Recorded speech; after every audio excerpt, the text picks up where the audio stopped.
이동형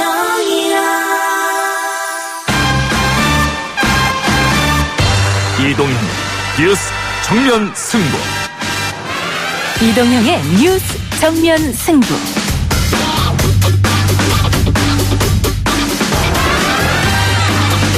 청취자 여러분 안녕하십니까, 이동형입니다. 조국 장관이 사퇴를 했는데 자유한국당은 다시 또 장애투쟁을 선언했습니다.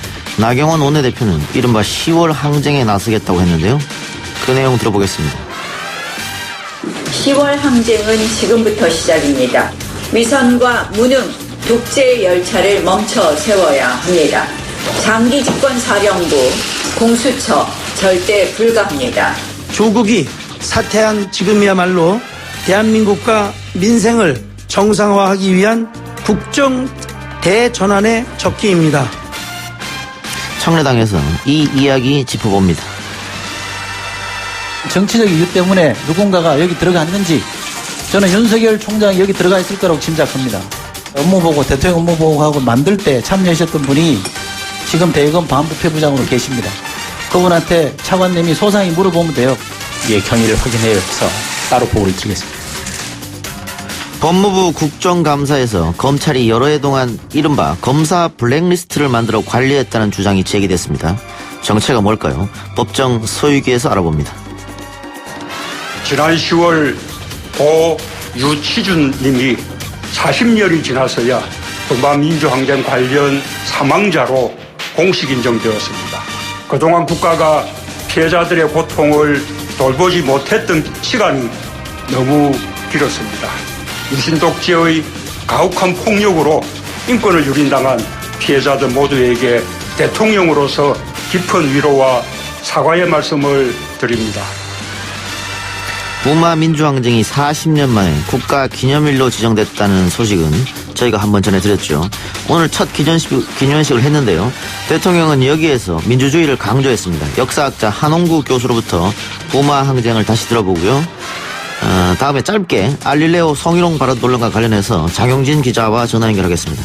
4부에서는 BBC에서 선정한 백인의 여성의 한국인으로는 유일하게 이수정 교수가 이름을 올렸다고 하는데요. 이 교수 한번 만나봅니다. 10월 16일 수요일 이동희 뉴스 정면 승부 시작합니다.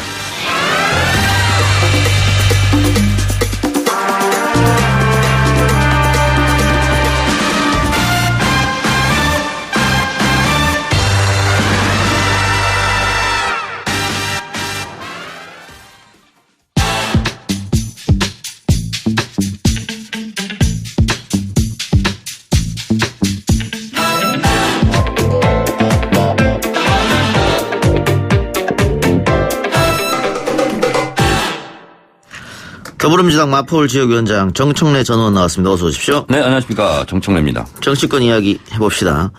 어제 민주당 이철희 의원이 총선 불출마를 선언했습니다. 여당에서는 이해찬 대표 이후에 사실상 총선 첫 불출마 선언이라고 하는데 내로남불 이야기를 하면서 부끄러워서 국회 못 있겠다 이런 얘기도 했어요. 어떻게 봤습니까?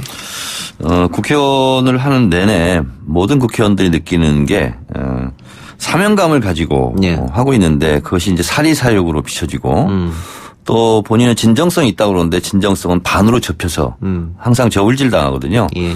그 속에서의 갈등은 항상 있는 겁니다.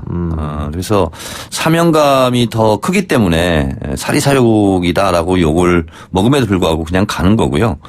내가 뭐 사명감을 가지고 하는데 내가 괜히 왜 욕먹으면서 예. 이 일을 해야 되냐라고 생각하면 이제 총선 출마를 안 하는 거죠. 근데 지난번 19대 때도 이름을 밝히기는 어렵습니다만 나는 좀 열정이 떨어졌다. 그래서 국회의원 그만하고 싶다. 그래서 스스로 그만둔 의원도 제 주변에 있었습니다. 예. 이철희 의원은 어떻습니까? 그라운드 밖에서 정치를 바라보다가 안으로 들어와서 직접 이제 선수를 뛰었는데 뭐 정쟁이 심하고 이런 거에 대해 필요 없는 느꼈을까요? 실제로 이런 얘기를 직접 제가 하소연하는 걸 들었어요. 시민단체에서 활동을 하다가 국회를 매일 욕만 하다가 본인이 막상 국회의원 되니까 국회의원이 이렇게 밖에서 욕할 정도로 나쁜 짓만 하는 건 아니더라. 예. 근데 본인도 싸잡아서 도매금으로 욕을 먹고 있더라 어느 순간. 예. 그것이 굉장히 괴롭더라. 예. 이런 얘기를 했거든요. 근데 국회의원이기 때문에 뭐 의례껏 당연히 욕먹는다. 이것은 이제 견뎌야 되겠죠. 근데 이제 본인이 거기서 보람을 느끼지 못한다거나 예. 아니면 뭐 거기서 일종의 사명감 뭐 이런 것을 못 느끼면 예. 중도하차할 수 있는 거죠. 예. 쉬운 직업이 아니에요. 정치인이라고 하는 게. 근데 저도 출마할 때 제일 마지막 순간에 참 결정하기 어려웠던 게 뭐냐면 정치를 직접 하는 나는 괜찮지만 예. 내 아들이 내 아내가 이유 없이 댓글로 공격받고 하는 거 있잖아요. 그렇겠죠. 이걸 내가 견딜 수 있을까. 그것이 정치를 결정한 순간의 마지막 떨림이었거든요. 아마 이번에 조국 장관 보면서 많은 국민들이 오히려 되짚어서 역으로 그런 것을 생각을 많이 하시지 않았을까 이런 생각이 듭니다. 예. 이철 의원은 뭐 공식적으로 밝힌 건 처음입니다만 지금까지 몇 번 얘기를 했던 것 같아요. 다음 총선에 나가지 않겠다라든가. 제가 알고 있기로는 다음 총선에 안 나가야 되겠다, 나가지 말아야겠다 마음속으로 생각하고 있는 분도 몇 분 있는 걸로 제가 알고 있습니다. 예, 네. 예. 이건 어떻습니까? 이낙연 총리의 사퇴설도 나왔는데 이 총리의 사퇴설? 이제 소위 말해서 이낙연 뭐 역할론 이런 거 아니겠습니까? 예. 총선 때. 총선에서 뭘 좀 당으로 돌아가야 되지 않겠냐? 네, 그렇습니다. 근데 지금은 한 개인의 어떤 개인기, 인기 이것에 의해서 선거가 치러지기보다는 예. 문재인 정부의 성공을 바라는 세력과 또 그렇지 않은 세력의 대결일 수 있고 예. 또 최근에 조성된 국면으로는 조국 장관을 어떤 시각으로 바라볼까 하는 부분. 그래서 결국은 총선은 여야 구도의 싸움일 수밖에 없고 그렇기 때문에 한 개인이 무슨 인기몰이를 해서 의석수를 늘린다 하는 것은 총선에 대한 관점은 그다지 정확한 것 같지는 않아요. 예. 제가 봤을 때 그래서 누구든지 뭐 역할을 하면 좋겠죠. 예. 그런데 총선을 위해서 국무총리를 사퇴하고 예. 뭐 역할을 한다. 이렇다기보다는 만약에 총리를 그만두면 지금 거의 최장수 총리이지 최장수 않습니까? 총리입니다. 예. 뭐 분위기 쇄신 뭐 이런 차원에서는 할 수 있겠으나 총선 때문에 사퇴한다. 이것은 저는 좀 아닌 것 같습니다. 만약 사퇴하더라도 총선 때문이 아니고 청와대 참모진 개편 개각 네. 이게 더 포인트가 있다 이 말씀이죠. 네네. 만약에 한다면. 한다면은 네. 예. 아직도 뭐 근데 뭐 정해지지는 않은 것 같습니다. 예. 자, 조국 장관 사태로 여권 지도부 책임론이 나오고 있다. 일단 야당에서는 노영민 비서실장과 이해찬 대표 사퇴해야 된다 주장하고 있고요. 근데 지금 민주당 당원 게시판에도 일부 당원들이 이해찬 대표 사퇴해야 된다라고 하고 있다고 하는데 어떻게 보십니까? 진짜 이럴 때 조심해야 되고 예. 말조심을 해야 되는데요. 지금 조국 장관을 지키지 않았다라는 예. 이게 사실은 루머거든요. 근거 없는 루머고. 예, 가짜 뉴스죠. 예. 뭐 이해찬 대표부터 시작해서 사실은 예전에 우리 당의 모습과는 달리 전 의원이 똘똘 뭉쳐서 사실상 조국 장관 지키기에 나선 거 아니겠습니까? 예. 근데 결과적으로 조국 장관 스스로 사퇴 결심을 했고 당에도 몰랐다는 거 아닙니까? 근데 이것이 이제 둔갑이 돼가지고 당에서 사퇴 압박을 한 거 아니냐 이런 식으로 이제 가짜 뉴스성 예. 루머가 돌아가고 있는데 결코 민주당에 도움이 되지 않고 내년 총선에 도움이 되지 않습니다. 이것은 일종의 갈라치기 분열 음모 분열 공작이 아닌가 그런 생각이 듭니다.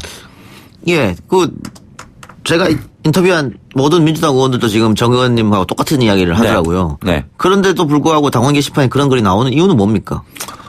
그렇게 바라보고 싶은 사람들이 있겠죠. 저는 그래서 지금 자유한국당에서도 노영민, 이해찬, 책임져야 되는 거 아니냐.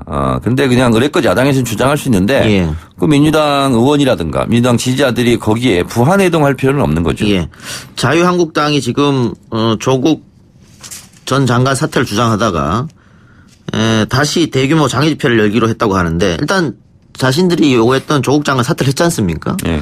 그런데 왜 장애 투쟁을 계속 이어간다고 보세요? 습관성 고질병이라고 생각합니다. 네. 예, 툭하면 특검. 특검이라고 하지 않습니까? 예. 툭하면 장애 이제 집회죠. 예. 그래서 본인들 생각하기에는 제가 추론하기에 조국 장관은 우리가 장애 집회 열심히 하니까 사퇴를 시켰다. 그러니까 우리가 승기를 잡은 거 아니냐.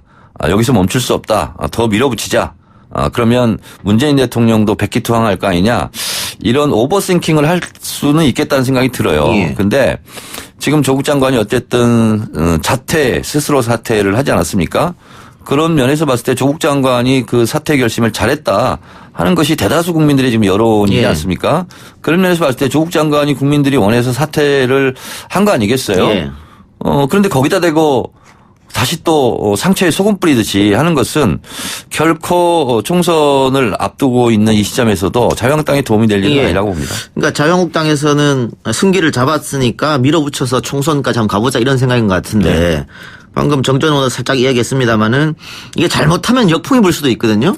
이미 내려간 사람을 계속 때리냐 이런 식으로 동정론이 생길 수도 있고. 우리 국민들이 제일 싫어하는 종목이 뭔지 아세요? 예. 오만, 건방, 예. 오바, 지나침, 과유불급 뭐 이런 걸 제일 싫어해요. 예.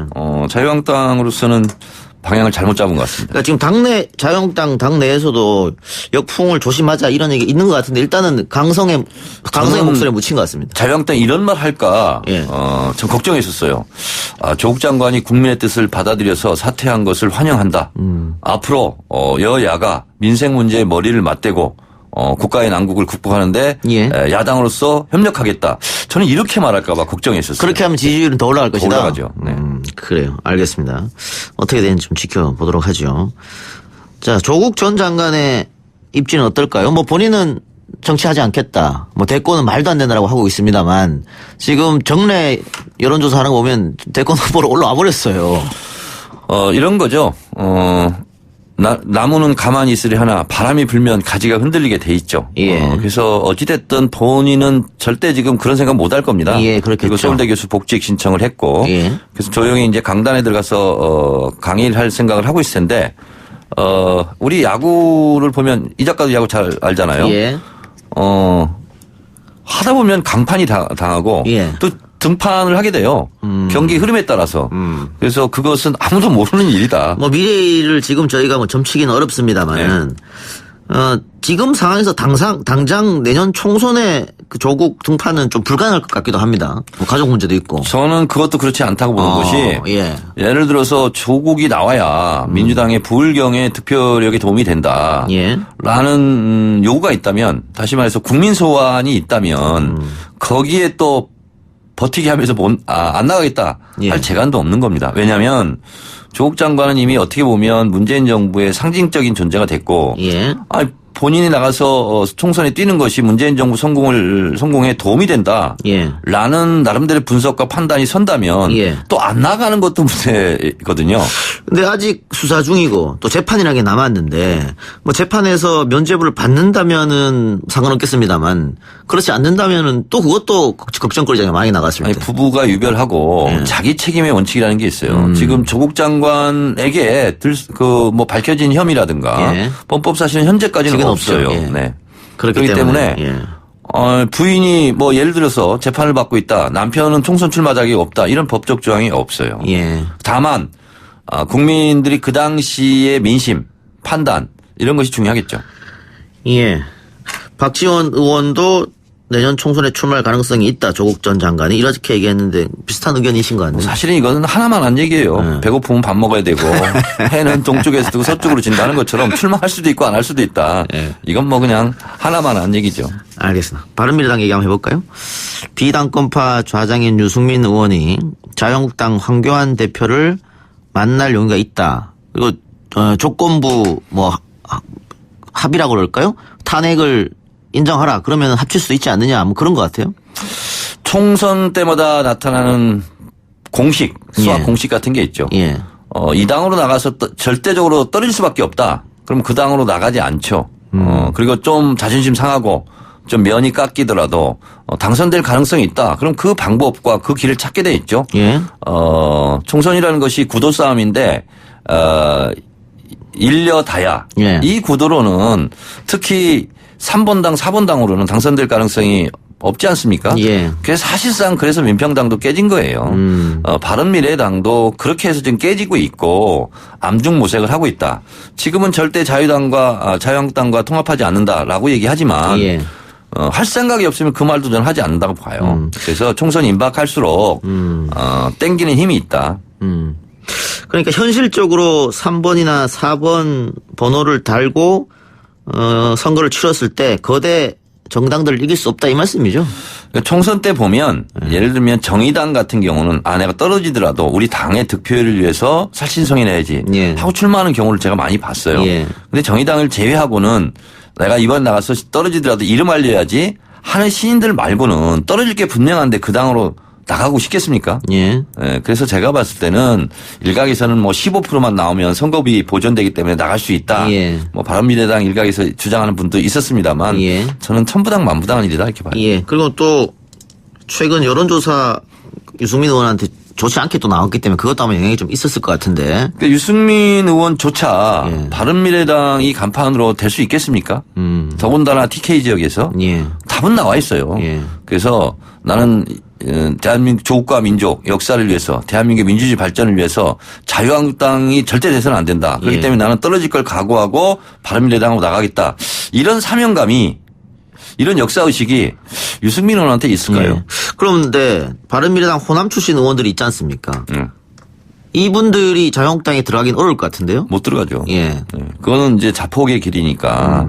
그래서 저는 호남계 의원들은 어떻게 하든지 간에 민주당으로 노크를 해보고 예. 또 안 되면 어떻게 하든지 뭐 제3지대를 예. 만들든지 뭐 하든지 그렇게 저는 모색할 거라고 봐요. 예. 바른미래당은 지금도 사실은 좀 분열돼 있습니다만은 뭐 신당 창당 이야기도 나오고 결국은 깨질 거다. 제가 봤을 때는 예. 중도 신기루가 있는 것 같아요. 그런데 저는 예. 중도는 없다. 예. 이렇게 봐요. 중도라는 것은 스윙보트 유권자라고 볼 수 있는데 어떤 때는 진보, 어떤 때는 보수지 항상 중간에 서 있다. 이게 사람들이 착각하거든요. 예. 그래서 이때는 진보 세력에게 힘을 몰아줘야 되겠다. 그러면 중도가 진보를 찍는 거고 아니다. 지금 진보 정권에 견제를 해야 되겠다. 그러면 보수를 찍는 거고 그래서 이쪽 저쪽을 번갈아가며 찍는 것을 중도라고 그러는데 사람들은 착각하기에 이분들은 항상 5대5 가운데 지점에 서 있다라고 예. 생각하는 건데 그런 경우는 없어요. 예. 근데 지금 유승민 의원이 조건부 내걸은 게 탄핵은 넘어가자 이 얘기인데 네. 자유한국당의 친박은 탄핵 사과하라 그래야 받아준다 이거거든요. 그래서 합당도 쉽지 않을 것 같아요. 저는 총선 앞두고는 저는 퉁치고 그냥 갈 것 같습니다. 아니 근데 합치게 되면 네. 자유한국당에서도 지금은 지역구에서 열심히 뛰는 사람도 있을 거 아니에요. 지금은 밀당 기간이에요. 네. 밀고 당기고 하다가 임박하면 그냥 퉁치고 그냥 좀 덮고 가자. 저는 이렇게 될 거라고 봐요. 자유한국당도 그럼 당연히 바른미래와 합치는 걸 원한다. 왜냐하면 예. 바른미래당, 우리공화당이 TK, PK에서 쟁투를 벌인다. 예. 굉장히 어렵거든요. 예. 자유한국당으로서는. 그러니까 좀 손해를 보더라도 저는 교통정리에 나설 것이다 이렇게 봐요. 예. 마지막으로 북한 문제. 자, 북한 미국 만났습니다만 할 때 삐그덕거렸습니다. 다시 만나기 시간이 좀 걸릴 것 같습니다. 지금 제 추론이에요. 이건 예. 소설 같은 추론인데 예. 김정은 위원장은 선거가 없잖아요. 예. 그리고 트럼프 대통령은 선거가 있잖아요. 예. 급한 건 트럼프다. 이 계산을 충분히 했을 것 같고 예. 김계관 그 외무상 전 외무상 이분이 지난번에도 내가 이 시간에 얘기를 했잖아요. 우리가 급하다고 딸려가지 않는다 하는 메시지를 줬고 또 미국 그 트럼프 대통령한테는 우호적인 입장을 내고 그래서 여기도 밀당을 하고 있어요. 근데 북한의 입장으로서는 급하니까 급하지 않는 것처럼 지금 행동하고 있는 것 같습니다. 알겠습니다. 정청래 전 의원과 함께하는 청래당 오늘 여기까지 듣겠습니다. 수고했습니다. 네, 고맙습니다. 1부 수사 마치고요. 저는 2부 법정 서유 코너로 돌아옵니다. 딱딱하고 지루한 뉴스가 소설보다 흥미진진해지는 새로운 경험. 놀라셨죠? 이것이 바로 이동준의 뉴스 정면 승부.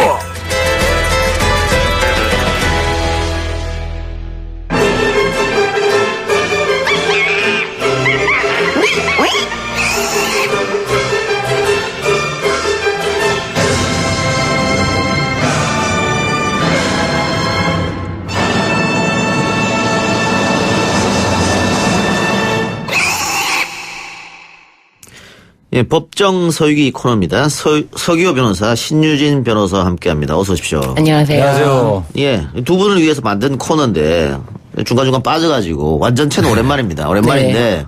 서기호 변호사 오늘 마지막 방송이라고요. 예, 많은 분들에게 죄송하게 됐는데요. 예. 제가 좀 몸과 마음이 많이 지쳐가지고 예. 1년간 좀 쉬려고 합니다. 안식년을 갖고 예. 1년 후에 건강한 모습으로 다시 복귀하도록 하겠습니다. 아, 너무 아쉽네요. 예, 저는 또 우리 방송은 안 하고 딴 방송 특히 김어준의 뉴스공장 갈까봐. 아니요, 모든 방송을 다 중단합니다. 뉴스공장에서는 심지어 그 고별 방송도 안 했어요. 인사도 안 하고 그냥 바로. 예, 그 공장장께서는 제가 그런 말씀을 드렸더니 그러세요? 되게 쿨하게 얘기하시더라고요. 고별 방송은 또 필요 없다고. 아, 예. 아니, 근데 지금, 이제 우리 YTN 라디오의 이게 스태프분들과 이동현 작가님께서 고별 방송 해야 되지 않겠냐. 그래서 예, 그렇습니다. 우린 착한 사람들이거든요. 예, 네. 너무 마음씨가 착하시고 따뜻하시더라고요. 예. 예. 안 그래도 지금 김어준 뉴스공장이 자꾸 우리 패널들 빼가지고 제가 걱정이 많습니다. 네. 그래서 1년 쉴 때 뭐 하십니까? 계획 있습니까? 말 그대로 쉬고 체력을 좀 보강을 하려고요. 운동도 좀 제가, 하고. 예, 체력이 너무 약해서 예. 작년 10월경부터 사법농단 수사가 본격화되면서 제가 이제 방송 출연을 막 여기저기 하게 됐는데 하다 보니까 원래 저는 사법농단, 법원 쪽이 전문인데 예, 김학의 사건 그리고 뭐 조국 대전 이어지면서 이 검찰개혁 문제까지 하다 보니까 제 체력의 좀 한계를 느끼게 됐습니다. 예. 잘 쳤다가 1년 뒤에 다시 돌아오기를 바라고요. 제일 첫 번째 우리 방송으로 돌아오시기 바랍니다. 예, YTN 라디오 1순위 예약해 놓겠습니다. 예. 저도 기다리겠습니다. 물론 제가 진행 안 하면 안 오셔도 됩니다. 자, 문재인 대통령이 오늘 오후 법무부 차관과 검찰국장을 청와대로 불러서 면담했다고 하는데 어떤 내용이 오갔을까요? 네, 일단 업무 보고가 아니라 직접 먼저 불러서 예. 얘기를 하셨다는데 그 내용이 방금 전에 속보로 나왔어요. 검찰 내부에 내부 감찰을 내실화하고 활성화해라. 그래서 감찰 기능을 실효성을 작동을 시켜라. 지금까지 사실 유명무실하지 않았습니까? 예. 사실 감찰 기능이 1차적으로는 대검에서 하고 2차적으로는 법무부가 하는데 전부 다 검사들이 직접 파견 나온 검사들이기 때문에 한 식구예요. 그래서 누가 누구를 감찰할 수가 없었어요. 그런 거를 이제는 그냥 좌시하지 않겠다라는 말씀이신 거죠. 예. 저는 그 대통령께서 굉장히 잘하셨다고 생각이 들더라고요. 조국 장관께서 갑자기 사퇴를 하셨기 때문에 공백이 생기잖아요. 그리고 이제 검찰 개혁 동력이 상실될 수도 있고 하기 때문에 법무부 차관과 검찰국장을 불러서 이 두 사람이 또 검사 출신이거든요.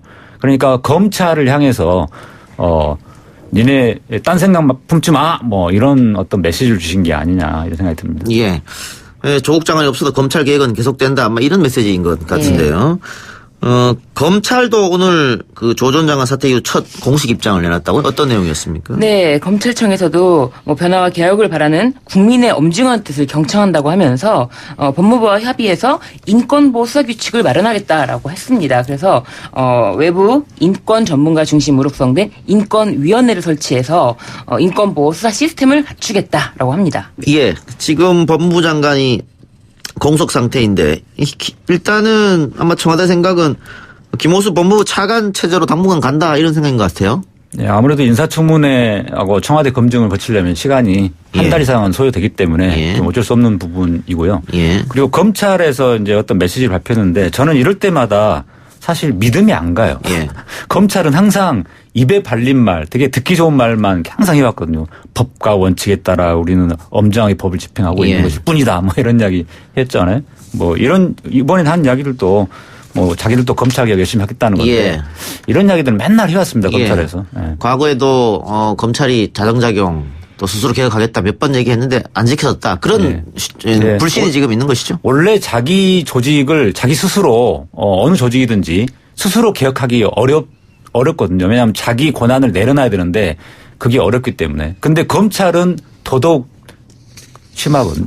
그렇게 이제 워낙에 권한이 막강했기 때문에 더더욱 자기 권한을 내려놓기가 더 어렵다는 거죠. 그래서 이런 말들은 검찰이 우리 검찰 개혁 열심히 하겠다 이런 말들은 그냥 하는 소리다. 저는 이렇게 생각합니다. 예. 자, 한편 검찰 개혁안 내용이었던 특수부 축소 국무회의에 상정이 됐습니다. 네. 이제 특수부라는 이름이 사라지는 거죠? 네네. 예. 시행은 언제부터 되는 겁니까? 국무회의에서 의결하고 나서 즉각 시행하겠다고 했는데 지금 오늘 문재인 대통령께서도 이 부분에 대해서 10월 중으로 반드시 시행하도록 해라라고 다시 한번 지시를 내렸고요. 그리고 또 법무부 차관에게 추가 방안이 있다면 이에 대해서도 즉각 보고를 직접 해라. 라고까지 지시를 내렸습니다. 예. 이름도 특수부에서 반부패 수사부로 바뀌고. 네. 그럼 지금까지 특수부가 해왔던 역할은 어느 부서에서 하게 되는 겁니까? 달라지는 겁니까? 안전 내용이? 쪼개지는 겁니까? 사실 지금까지 특수부가 너무 광범위하게 뭐 인지수사를 해왔는데 이 인지수사 부분을 이렇게 할 필요가 없다라고 해서 지금 뭐 공무원 부패 아니면은 기업범죄 이 부분에 대해서만 반부패부에서 수사를 하고 그리고 나머지는 형사부에서 수사를 하게 됩니다. 제가 알기로는 네. 검사장이 지정하는 사건 이렇게 규정돼 있었다고 합니다. 예. 특수부 사건의 정의를 그렇게 내놨는데 그러다 보니까 검사장이 지정하는 사건 아무거나 그냥 막 지정하면 되는 거잖아요. 예. 그런데 요번에 그거를 좀 폐지하고 시스템적으로 무슨 권력형 범죄하고 예. 공무 범죄 등등 몇 가지 이렇게 규정을 해놨다고 하는데 그렇기 때문에 기존의 특수부보다 약간 이제 범위가 축소될 것 같습니다. 그러니까 정말 특수부가 해야 될 사건만 해야 되는 거고 지금 조국 장관 가족 수사 같은 경우는 전혀 특수부가 할 일이 아닌데 그걸 지금 특수부가 지금까지 광범위하고 있지 않습니까? 이런 것들은 이제 못하게 하려고 하는 거죠. 예.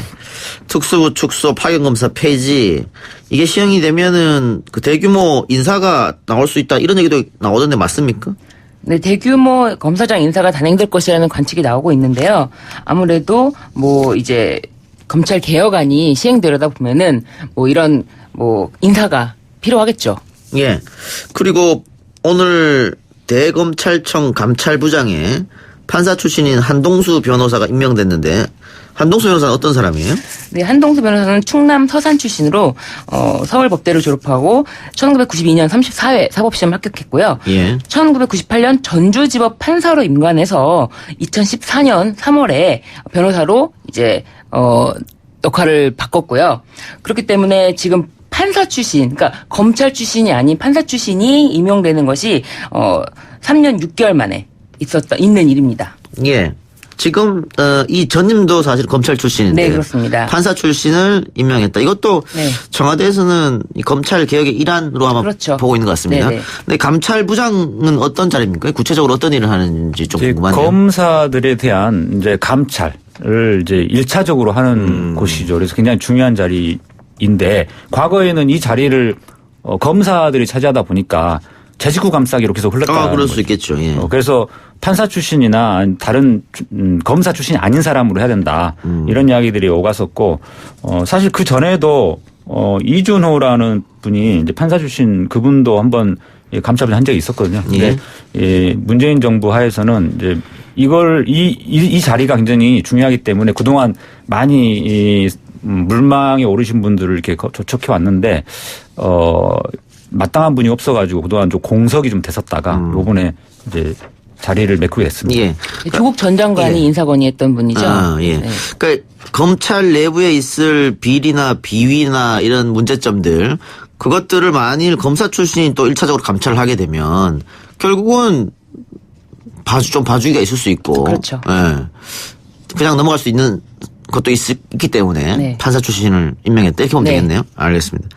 지금 문재인 대통령이 오늘도 직접 그 감찰 기능을 좀 내실화해라. 이걸 진짜 실질적으로 활성화를 해라라고 주문을 했기 때문에 이 부분에 대해서 예전처럼 그냥 뭐 제 식구 감싸기, 넘어가기, 덮어주기 이렇게 하기는 어려울 것 같아요. 알겠습니다. 예. 그리고 오늘 우리가 이야기할 것 중에 가장 중요한 부분 같은데요. 법무부의 검찰 블랙리스트 작성 의혹이 제기됐습니다.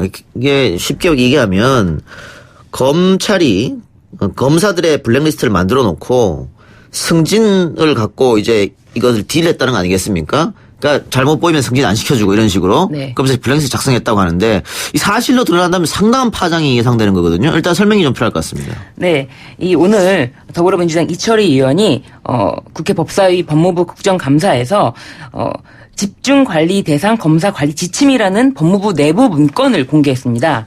근데 이게 뭐 사실상 블랙리스트라고 말하는 거고요. 이 선정 사유가 뭐 비위 가능성이 농후하거나 불성실하거나 주변과 마찰을 일으키는 경우는 물론 뭐 집중 관리가 필요하다고 인정되는 자 이런 거를 관리하는 지침이라는 것입니다. 그래서 2012년에 만들어져서 올 2월에 폐지됐다고 하고 있습니다. 예.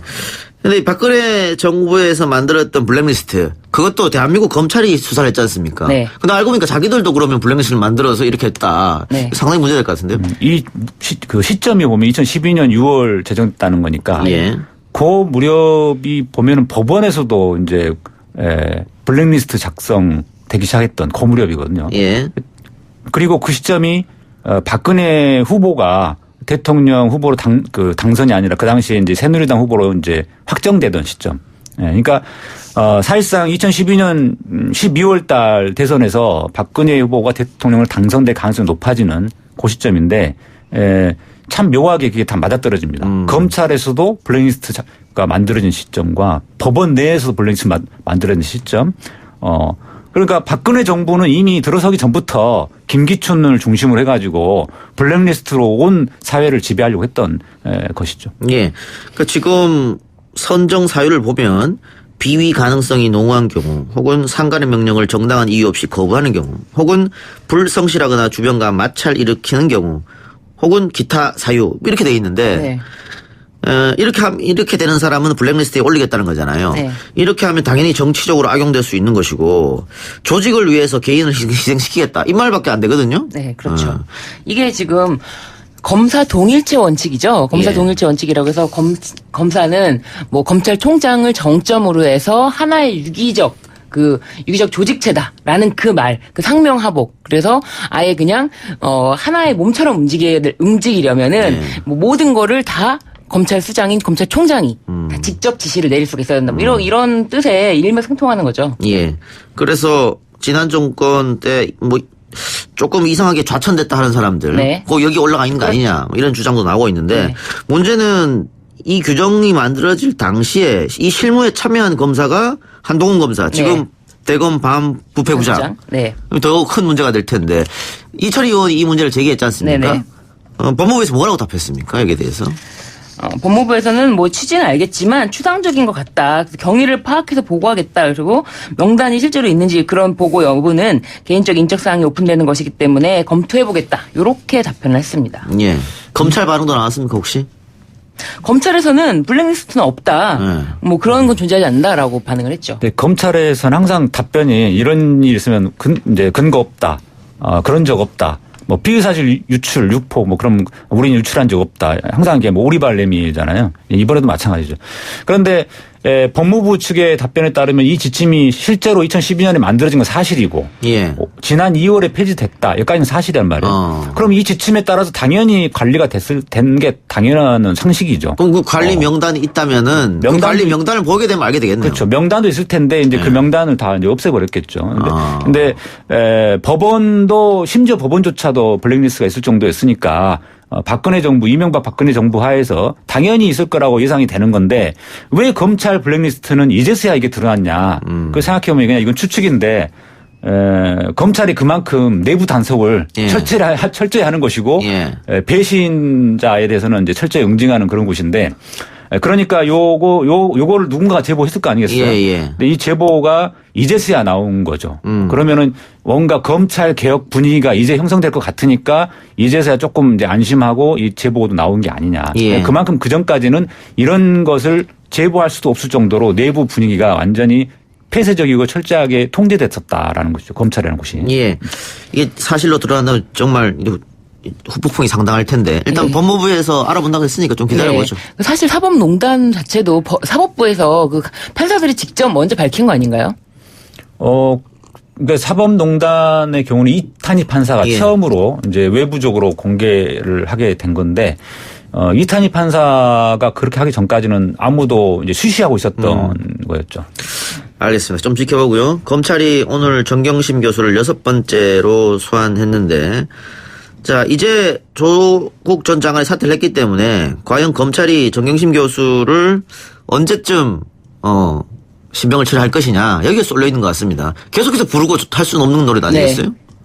이렇게 많이 부를수록 영장이 기각될 확률이 높습니다. 예. 네. 이미 충분히 조사가 이루어졌다. 그리고 도망갈 염려가 없다. 그렇기 때문에 지금 이렇게 많이 부르고 있다는 거는 검찰도 이제 구속영장 청구를 거의 뭐 안 하겠다라는 저는 의사라고 보여져요. 이게. 불구속 기소한다는 말입니까? 네네, 그렇습니다. 그렇죠. 그러니까 이제 이게 영장을 청구하려면 보통 한 번이나 두 번 소환하는 것만으로도 바로 영장 청구하거든요. 그만큼 범죄 사실에 대한 혐의가 충분하고 증거도 충분히 갖춰졌다. 그러니까 한두 번 만에 소환 조사해서 그냥 바로 영장이 청구되는 게 일반적인 사례인데 6번이나 소환했다는 거는 지금 뭔가 엮으려고 하는데 잘 안 엮어지는 거예요. 증거도 좀 불충분하고. 그다음에 또 한 가지는 정경주 교수께서 지금 이제 뇌종양, 뇌경색 진단을 받으셨잖아요. 이 정도 상황인데 그러면은 판사가 볼 때 건강상의 이유 때문에라도 이거는 이제 구속장을 발부할 수 없는 거죠. 그러니까 그래서 영장 청구가 되더라도 기각될 거지만 그런 상황 때문에 부담 때문에 검찰도 스스로 부담스러워서 영장 청구를 아예 안 할 가능성도 있겠다 생각이 듭니다. 아니 그런데 특수부 검사가 20명이 붙어가지고 2달 동안 조사를 했는데 불구속 기소를 한다. 그러면 검찰 스스로 이 게임은 우리가 졌다 인정하는 거 아니겠어요? 이제 당연히 우리가 객관적으로 볼 때는 인정해야 되는데 검찰의 특징은 아까 말했던 것처럼 오리발 내미는 거 그다음에 이런 상황이 됐을 때 절대 잘못했다라고 인정 안 하는 게 검찰의 특징입니다. 한 번도 자기네가 수사를 잘못했다라는 걸 인정한 적이 없습니다. 네, 어쨌든 검찰이 뭐 결론이 어떻게 날지 알 수가 없습니다만 영장을 치든 안 치든 결론을 좀 빨리 내줘야 되는 거 아닌가. 많은 또 우리 국민들이 지쳐 있는 것 같아요. 네. 검찰은 또 이런 핑계를 댈 거예요. 이제 그러니까 잘못을 항상 인정하지 않기 때문에 그럼 항상 핑계를 댈 거 아니에요. 이번에는 어떤 핑계를 대느냐. 정경준 교수가 아프다고 계속 소환 주사해도 금방 또 병원 가고 뭐 이러느라고 소환 주사가 오래 걸렸다. 그 다음에 또 한 가지는 조국 장관이 장관으로 있는 동안 수사 외압이 있어서 현실적으로 수사하기 어렵다. 뭐 이런 식의 핑계를 댈 거라고 생각합니다. 조국 장관에 대한 수사도 이어질 것으로 보입니까? 뭐 예를 들어서 뭐 검찰청을 한번 불러서 소환 조사를 한다든가 뭐 참고인이든 어쨌든 그럴 가능성도 있겠습니까? 참고인으로 부를 수 있는 가능성은 있는데 만약에 그럴 거였으면은 사실은 뭐 조국 장관에게 혐의가 있었다면 벌써 검찰이 발표를 했겠죠. 예. 근데 지금까지 발표를 안 한 게 장관이기 때문에 발표를 안 한 건 아니고 예. 연결점을 찾지 못해서 발표를 안 한 것이거든요. 예. 그렇기 때문에 지금 말씀하신 것처럼 이 많은 인력이 투입돼서 이렇게 오랜 시간 동안 수사를 했음에도 불구하고 혐의점이 없었는데 이제 와서 혐의점이 있다라고 하는 게 더 의심스럽지 않을까 싶어요.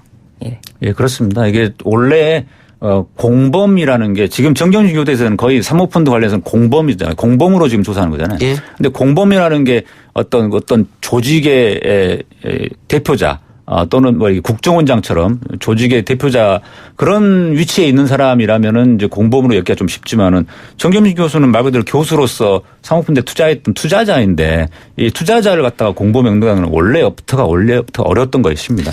그런데 또 나아가서 예. 또 남편을 갖다가 공범 연관 더더욱 어렵죠. 예. 두 말씀을 여기까지 듣겠습니다. 수고하셨습니다. 예, 네, 감사합니다. 감사합니다. 1, 2부 순서 마치고요. 뉴스 듣고 옵니다. 글쎄 안 들려 들을 뉴스 없어 아무 뉴스도 귀에 들어오지 않아 듣고 또 들어도 들을 뉴스 없어 만든 게 이 프로야 이동영의 뉴스 정면 승부 YTN 라디오 이동경 뉴스 정면승부 3부 시작하겠습니다. 유시민 노면재단 이사장의 알레오 유튜브 방송이 오늘 하루 종일 논란이었습니다. 방송에 출연한 패널이 KBS 기자에게 부적절한 발언을 했다는 게 논란의 요지인데요. 해당 방송은 문제가 된 발언이 편집된 상황이라서 자세한 내막을 모르는 분들도 있을 것 같아서 당사자 입장을 직접 들어봅니다. 아주경제 법조팀장인 장영진 기자 연결하겠습니다. 기자님 나와 계십니까? 예, 안녕하십니까. 예, 한숨도 못 잤다고 들었는데. 예, 잠은 못 잤습니다. 예.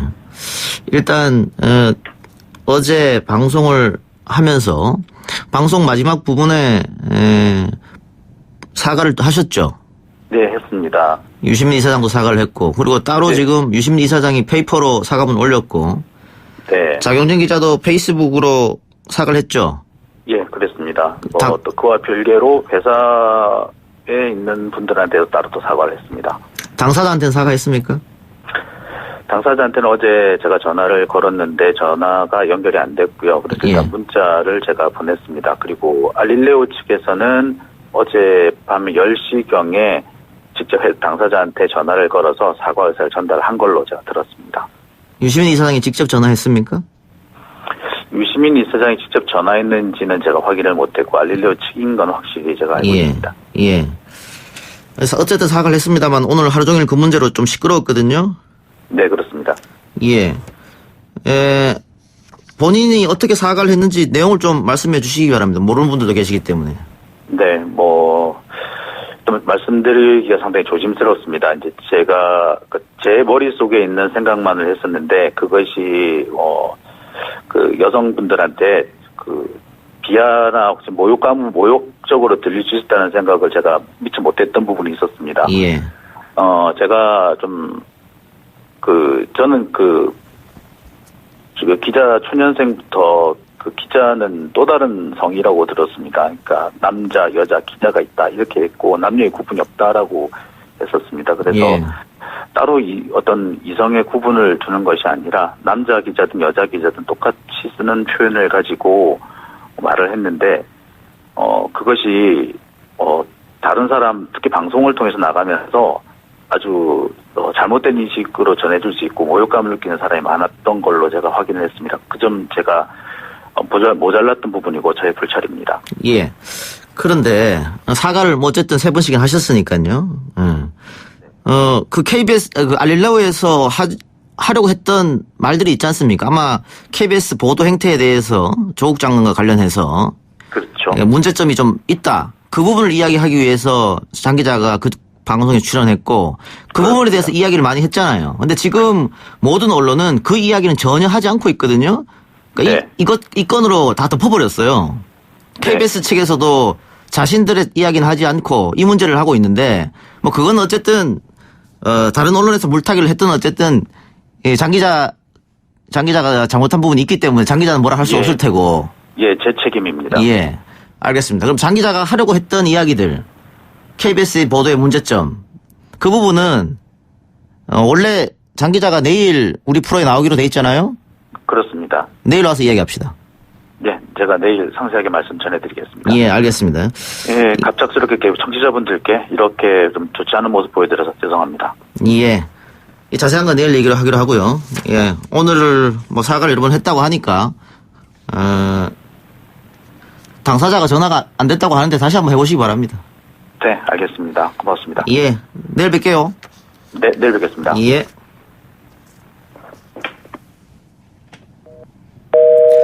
네, 지금까지 장영진 기자였고요.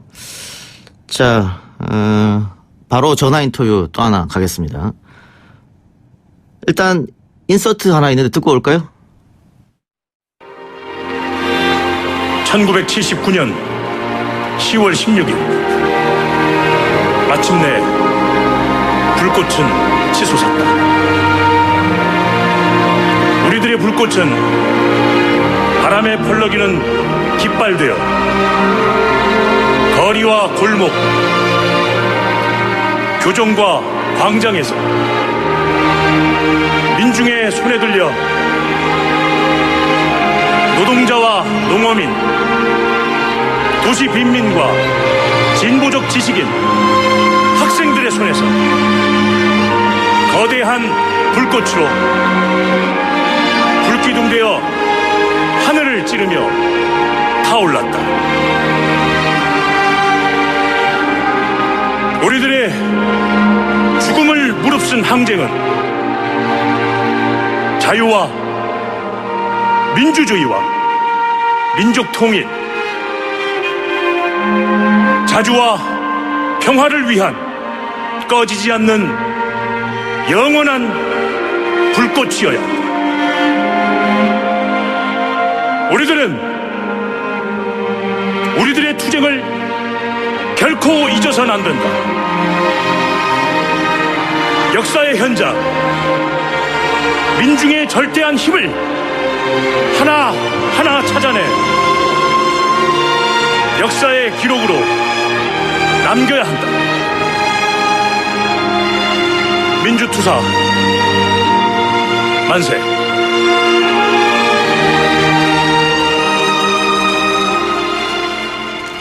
배우 조진웅 씨가 읽은 고 임수생 시인의 거대한 불꽃 부마 민주항쟁이었습니다. 부산 지역과 경남 마산 지역의 학생과 시민들이 유신 독재의 항거에 일으킨 대규모 민주화 운동인 부마 민주항쟁이 40년이 지난 올해 국가기념일로 지정이 됐습니다. 정부 주관 기념식도 처음 열렸는데요. 40년간 잊힌 부마항쟁 의미와 우리가 계승해야 할 부마항쟁 정신에 대해서 이야기해봅니다. 역사학자인 성공회대 한홍구 교수님 연결합니다. 교수님 나와 계십니까?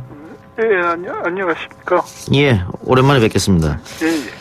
자, 부마 민주항쟁 얼마 전까지만 해도 부마 사태로 불렸었는데요. 예. 40주년 맞았습니다. 그 의미를 좀 설명해 주시죠. 예.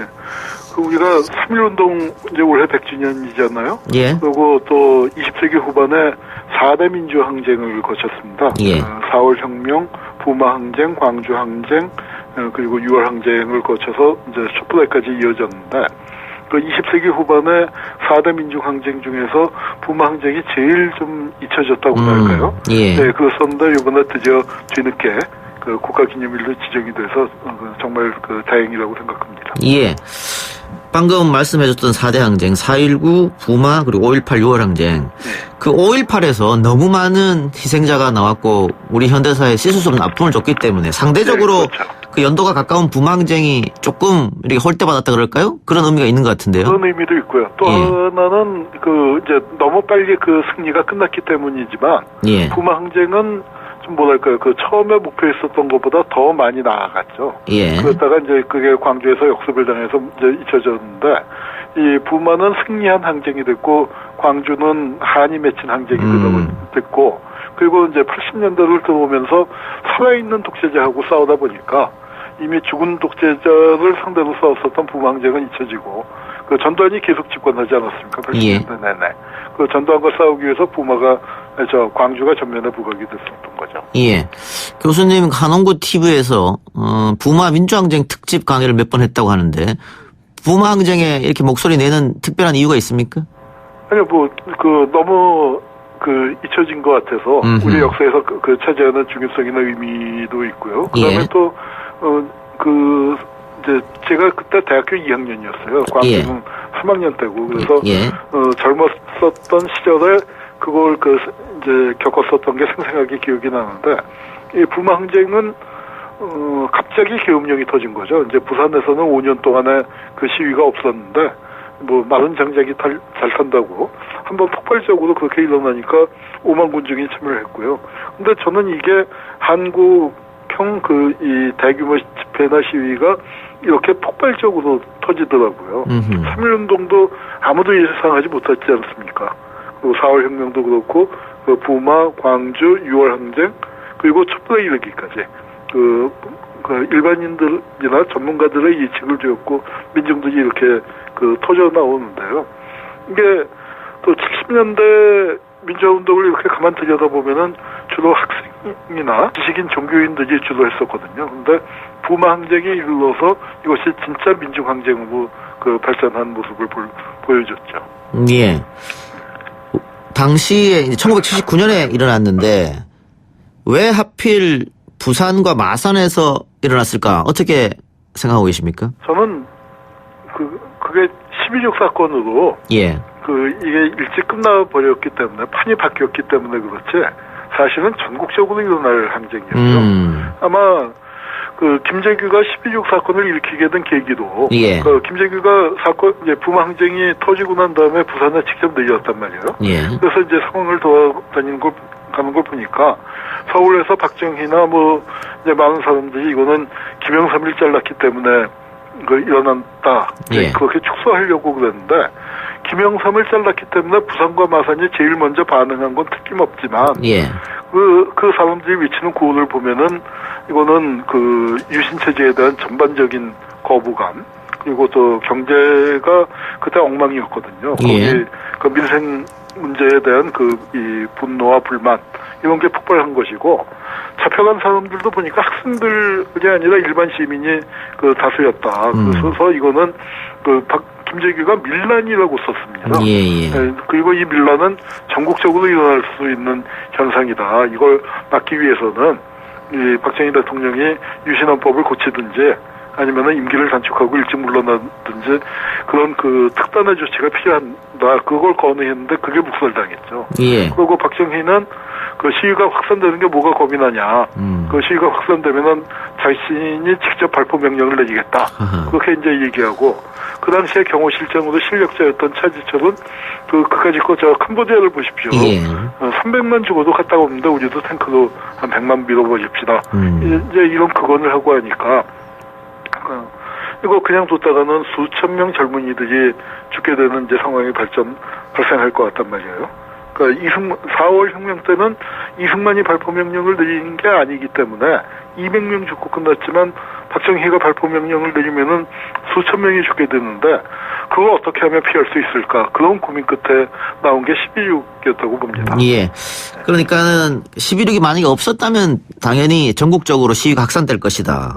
그게 유신에 대한 불만이 그 엄청나게 퍼져 있었고요. 그 증거 중에 하나도 78년 10월, 그러니까 78년 12월, 딱 10개월 전에 10대 국회의원 선거가 있었습니다. 예. 근데 그 선거에서 박정희 정권이 예상을 뒤엎고 그 득표율이 1.1% 야당보다 뒤졌습니다. 예. 근데 그 상황이 꼭 그 뭐 평행이론이라고나 할까요? 2016년 그 촛불 일어나는 상황하고 비슷해요. 박근혜 정권이 물러나게 되지 않습니까? 근데 2016년 4월 달에 총선에서 아무도 예상 못 했는데 박근혜 정권이 대패를 했죠. 예. 그러고 개혁이 없이 이제 끌고 가다가 6개월 뒤에 촛불로 터졌는데 18년 박정희 독재를 마감한 것이나 또 그 딸이었던 박근혜 정권을 무너뜨린 거나 역사가 이제 한 번은 비극이고 한 번은 희극으로 되풀이된다는 말도 있는데 그렇게 되풀이된 것 같습니다. 예. 아까 교수님 차지철에 대해서 잠깐 말씀해 주셨는데요. 일단 김재규 중앙정보부장이 부산 마산을 직접 가서 이 부마 항쟁을 바라보고 나서 이게 상인들, 시민들, 노동자들, 학생들이 참여한 집회인데 차지철은 불황아, 깡패, 넉마주의들이 참여했다 평화해버렸거든요. 차지철뿐만 아니라 박정희가 똘만이라고 불렀죠. 그런 사람들. 그럼 결국은 이 부마 항쟁에 대한 인식차, 직접 내려가서 보고 들은 김재규와 차지철의 차이, 이런 것 때문에 11.6 발발로 갔다 이렇게 봐도 되겠네요. 이제 거기에다가 또 한 명 부산을 다녀간 사람, 또 부산에 주둔해 있던 사람을 잊어서는 안 되는데, 이 전두환 보안사령관도 부산을 왔다 갔습니다. 예. 그리고 그 당시에 그 부산 주둔 보안부대장이 권정달이라고 왜 오공화국 민정당 사무총장 했던 사람. 예. 이런 사람들은 부마 항쟁을 어떻게 평가했냐면은 군대를 동원하니까, 공수부대 동원하니까 금방 진압이 되더라. 그런데 괜히 경찰 갖고 어떻게 막아보려고 하다가 각하까지 돌아가시는 그런 불상사가 벌어졌는데, 앞으로 또 시위가 벌어지고 그러면은 군대를 보내서 초전에 아주 공수부대 보내서 초전에 박살내버려야 한다. 이런 생각을 갖고 이 80년부터 아주 이 공수부대 동원해서 충정작전이라고 그 군사훈련을 많이 시켰죠. 예. 그게 바로 그 5.18로 이어졌군요. 5.18로 이어진 겁니다. 김영삼 제명으로 부산 마산에서 촉발된 것은 사실이다 이렇게 말씀해 주셨는데, 저는 그게 영향을 미쳤다, 그걸 부인하기는 어려운데, 그렇다고 그것 때문만은 아니죠. 그게 아마 부산 마산이 제일 먼저 일어나게 된 요인을 설명할 때는 필요하지만, 이미 유신에 대한 저항은 전국적인 현상이었다고 볼 수 있습니다. 그럼 김영삼 제명 전에 또 YH 무역 사건도 있었잖아요. 그게 이제 사실은 어땠냐면은 부산대에서도 5년 동안 데모가 없었거든요. 바로 김기춘이가 일으킨 제일동포 조작 간첩 사건이 부산대 중심으로 75년에 터졌는데, 그 바람에 학생운동 진영이 이제 워낙 탄압을 받아서 부산은 5년 동안 데모가 없었고요. 전국적으로 본다면은 78년 12월 달에 큰 이 선거에서 이 공화당 정권이, 유신 정권이 패배하는 그런 일이 벌어졌음에도 학원에 워낙 경찰이 많이 깔려 있다 보니까 79년 1학기에 전국의 주요 대학의 데모가 한 건도 없었습니다. 그런데 이 여름방학 때 여성 노동자들이 신민당사에 들어가면서부터 거기서 이제 일이 아주 급격하게 벌어지더니 80일 만에 박정희가 총을 맞는 그런 사태가 벌어진 거죠. 좀 다른 얘기입니다만 교수님, 이 YH 무역 사건은 결국은 당시에 여공들이 노동을 착취당했던 거 아니겠습니까? 어린 여공들이. 그래서 좀 인간답게 일하게 해달라 그런 요구를 하다가 벌어진 사건인데, 최근에 위안부 발언으로 문제를 일으켰던 유석춘 교수가 월간조선에 기고를 한 게 있습니다. 전태일의 경우에도 노동자 착취는 없었다 이런 말을 했단 말이에요. 네. 어떻게 보세요? 뭐 거기에 대해서는 경제학적으로 이제 그 임금만 오르면은 착취가 없는 거냐, 구매력이나 뭐 다른 노동 환경이나 예. 뭐 이제 이런 반발도 또 가능하고요. 예. 또 하나는 전태일이 어떤 사람인지를 정말 모르는 건데 전태일은 이제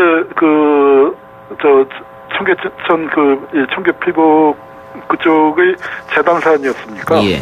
재단사면은 상당히 급여도 높고 그 지위도 안정적이거든요. 예. 작업 현장에서. 예. 그런데 이 점심도 못 싸우는 그 어린 여성 노동자들 자신의 처지가 어려서가 아니라 자기도 그걸 겪고 좋은 위치에 올라갔지만 그 어려운 그 동생 같은 이제 이 동료 노동자들을 잊지 못하고 속된 말로 시다라고 불렸던 사람들 말이죠. 예. 그러니까 이건 전태일이 가졌었던 연대의 정신.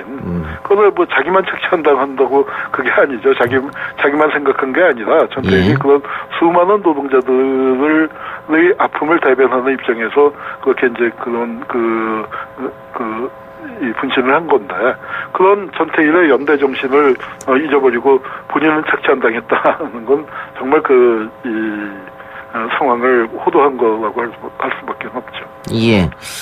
알겠습니다. 지금 뭐 저희 청취자 댓글에도 마산 사람인데 너무 늦게 국가 지정된 거 아니냐 기념식으로 이런 의견도 많이 좀 있습니다. 예. 저는 그게 그렇게 늦게 된 중요한 이유 중에 하나가 부산과 마산이 이 부마항쟁의 위대한 전통을 가졌음에도 불구하고 이 90년 3당 합당 이후에 그러니까 어떤 좀 민주주의 진영을 좀 떠났다고나 할까요? 그래서 그 자기 지역에서 있었던 이런 위대한 그 항쟁의 정신을 제대로 챙기지 못하고 그것과는 반대되는 쪽에 서 있었던 게 부마항쟁이 그 사람들 머릿속에서 잊힌 그게 만든 중요한 이유였다고 생각합니다. 저는 마산은 이 3.15 위거에 항거했었던 김주열 그 열사를 비롯해서 3.15 위거의 전통이 있었던 곳이고 또 그게 부마항쟁 때 그 잊혀졌던 기억이 소환되어 나왔던 것이고요. 저는 이제 부산과 마산 그 경남 지역에서 부마항쟁의 어떤 그 위대한 민주주의, 한국의 민주주의가 앞당기는데 그 중요하게 기여했었던 그 정신을 회복해서 민주주의의 어떤 이 고향으로 경제로 거듭나기를 좀 부탁드립니다. 예. 그러면 YS 제명으로 인해 촉발된 사건이었는데 YS의 3당 합당으로 어떻게 보면 제대로 인정받지 못했다. 뭐 그런 측면도 좀 있습니다. 예, 상당히 좀 아이러니하네요. 예. 근데 뭐 이렇게 지금 국가기념식으로 공식 지정됐습니다만 아직 진상규명 또 뭐 피해자 보상 이런 것들이 좀 조사가 더 필요할 것 같습니다. 사실 이제 그 피해자 좀 어려운 점이 있는데요. 예. 뭐 이제 구금된 분들을 구금 일수로 따지는데 처음에 그 부마항쟁이 일어나니까 아주 초유의 민중항쟁이 벌어지니까 잡혀간 분들이 굉장히 고생을 했거든요. 그 초기에. 근데 박정희 그거 만민전 사건으로 억지로 엮으려고 하고 이제 굉장히 고문도 많이 심하게 하고 그랬는데 박정희가 죽고 나니까 내보냈단 말이에요. 그래서 이제 그때 빨리 풀려난 건 좋은데 뭐 고통은 고통대로 다 당했는데 그 구금일수가 모자란다고 보상을 안 해주는 이제 그런 좀 문제가 있습니다. 그래서 이 문제는 어떻게든 좀 그 형평성에 맞게 좀 잘 해결해야 할 문제라고 봅니다. 어떻게 국회에서 좀 나서야 된다고 보십니까?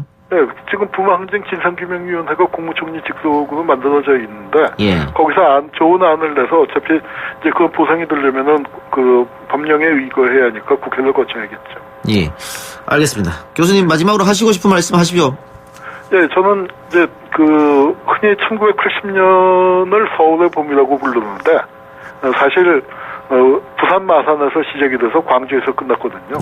그래서 이제 서울 사람으로서 그게 그 통틀어서 서울의 봄이라고 불리는 거에 대해서 좀 부산 마산이나 광주 분들에게 좀 미안한 마음을 갖고 있는데 이번에 그 부마가 기념일로 지정이 돼서 조금나마 이제 좀 그 미안한 마음을 덜 수 있게 돼서 다행이라고 생각합니다. 알겠습니다. 교수님 오늘 말씀 감사합니다. 예, 감사합니다. 예, 지금까지 성공회대 한홍구 교수였습니다. 3부 순서 마치고요. 4부 이수정 교수와 함께 돌아오겠습니다. 뉴스 신동. 이 작가와 함께하는 비포장 뉴스 해학. 뉴스 정면 승부.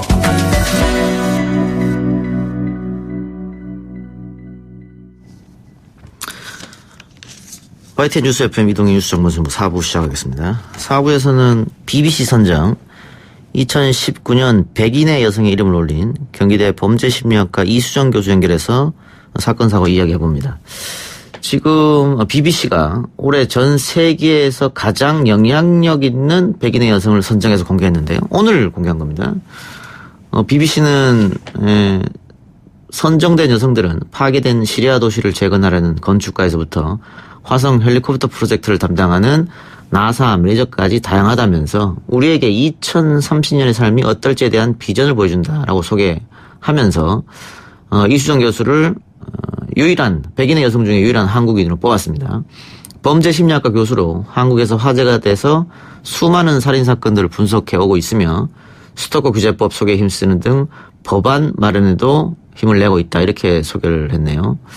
그러면서 여성이 이끄는 미래는 어떤 모습일까요? 라는 질문을 던졌는데 이수정 교수가 여기에 범죄심리학과 교수로서 미래의 모습은 내 자식들에게 안전한 곳이 되길 바란다라고 답했다고 합니다. 예, 제가 지금 이렇게 쭉 BBC가 이수정 교수를 100인에 선정한 이유를 설명드리는 거거든요. 전화 연결이 안 되고 있어서 그렇습니다. 예, 혼자서 시간을 끌어야 되는데 쉽지 않네요. 예, 일단 참여 고지 듣고 와서 다시 한번 전화 연결을 시도해 보겠습니다. 이 작가야, 궁금하다. 이 작가야, 문자 줄게. 질문다오.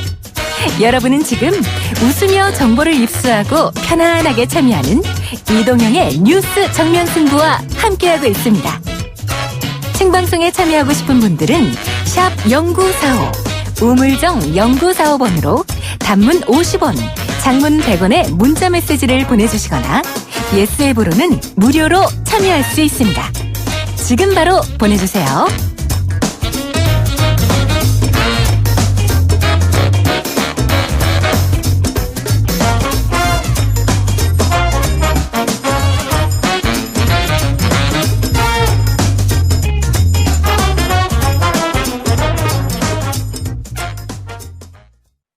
이동형의 뉴스 정면 승부 청취자 여러분 안녕하십니까?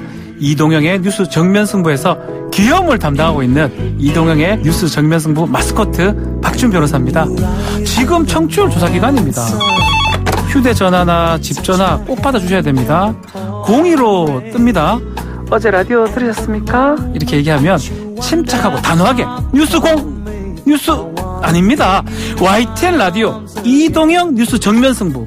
I say 이동형, you say 뉴스 정면 승부. 이동형 뉴스 정면 승부. 이동형 뉴스 정면 승부.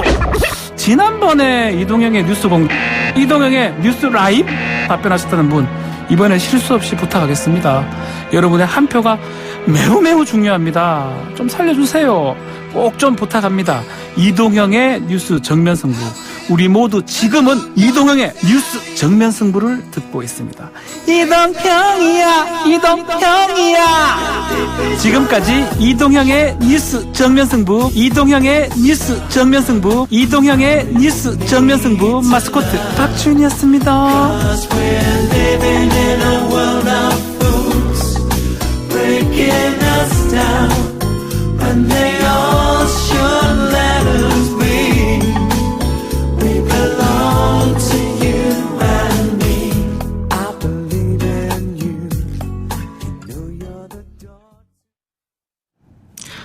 네, 전하는 말씀 듣고 왔는데요. 아직도 연결이 안 됐습니다. 예. 그래서 제 목소리로 혼자서 조금 이야기해 보도록 하겠습니다. 방금 박지훈 변호사 목소리 듣고 왔는데요. 지금 라디오 청취율 조사 기간입니다. 예, 하반기 굉장히 중요한 청취율 조사 기간이어서 우리 제작진들이 모두 굉장히 신경이 지금 날카로워 있습니다. 여러분들이 많이 도와주시기 바랍니다. 02 번호로 걸려오는 번호 여론조사라고 이야기하면요, 받아주시고요. 예. 어젯밤 어떤 라디오를 들었냐, 혹은 오늘 어떤 라디오를 들었냐 하면 YTN 이동형의 뉴스 정면 승부 듣는다, 이렇게 말씀해 주시면 됩니다. 그럼 저에게 아주 큰 도움이 될 것 같습니다. 지금 포털 실시간 검색어에 황희석, 최희준, 또 부마 민주항쟁 이런 단어가 올라왔는데 최희준은 아마 TV조선 최희준 본부장을 이야기하는 것 같습니다. TV조선은 최희준 편성본부장이 해임됐습니다. 해임됐는데 일단 TV조선 측에서 사유는 공개하지 않겠다 이렇게 얘기해서 아마 많은 분들이 무엇 때문에 급작스럽게 해임이 됐을까 궁금해서 검색을 많이 해보신 것 같고요. 검색어 1위 황희석 나와 있는데요. 황희석 법무부 검찰개혁 추진 지원 단장, 예, 막말 논란이 있는 것 같아요. SNS에서 막말을 했다.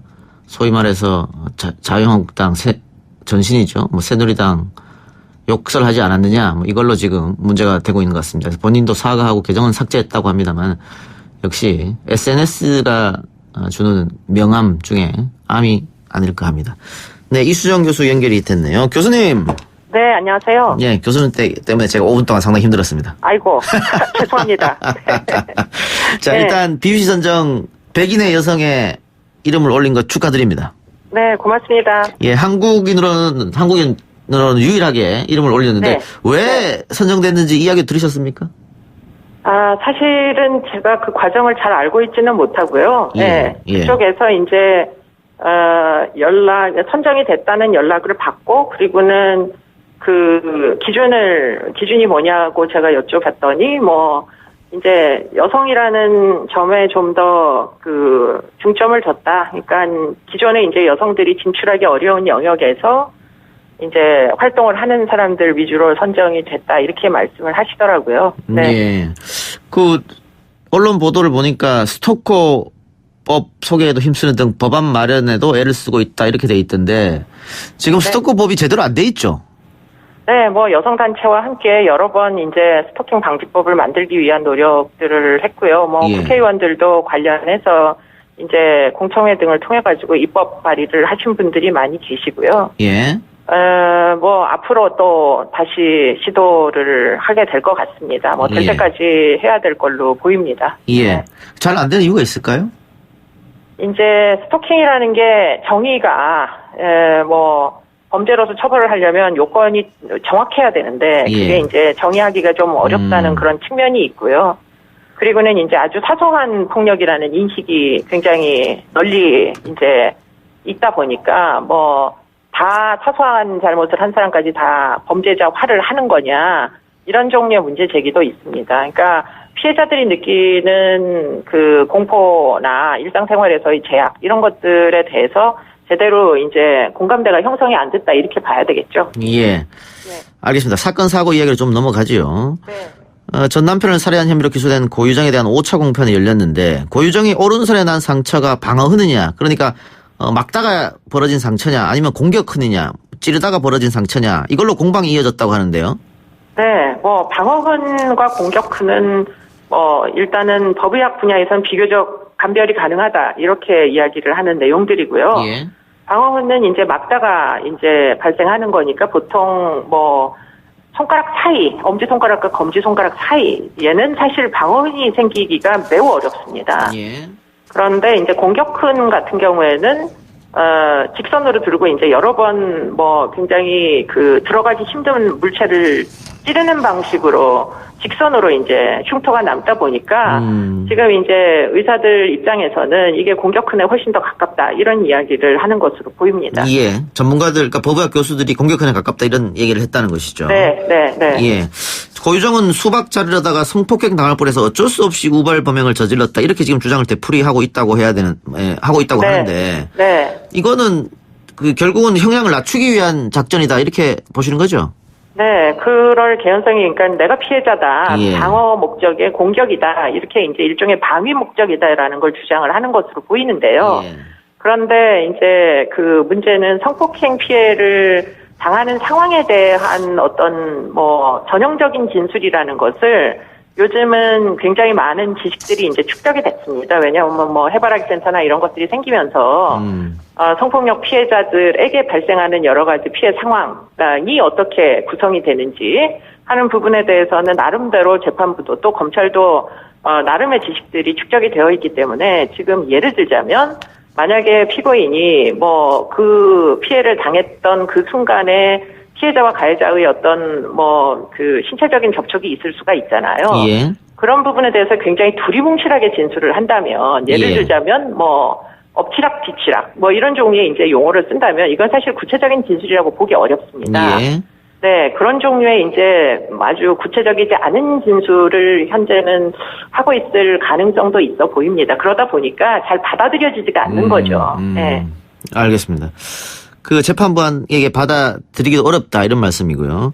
네. 화성 연쇄 살인 사건도 좀 여쭙죠. 어제 이춘재가 화성 살인 사건 10건 이외에 4건의 추가 범행에 대해서도 구체적으로 진술했다고 하는데 그림까지 그려가면서 진술했다고 하면 진술의 신빙성을 좀 높게 봐야 되는 거 아니겠습니까? 어떻습니까? 굉장히 높다고 봐야죠. 예. 보통 이제 그런 것들을 사실은 우리가 어떤 사건을 기억하는 것은 사파적인 기억이라고 하거든요. 일종의 에피소드에 대한 기억인 거예요. 예. 그런데 그런 뭐 예를 들자면 밥을 먹다가 물을 쏟았다라고 하면 그 당시에 이제 어떤 물을 쏟은 장소나 시각적인 경험 또는 뭐 어떤 촉촉한 어떤 촉각적인 경험 또는 그게 이제 뭐 주변에서 비명을 지르면 청각적인 경험 이런 것들로 구성이 되지 않습니까? 예. 그렇기 때문에 장소를 그림을 그린다는 건 그 장소에 대한 시각적 경험을 그대로 지금 갖고 있다는 얘기거든요. 예. 그리고는 그런 부분은 아마 과거의 그 장소에 대한 특성을 확인하면 충분히 그 비교가 될 겁니다.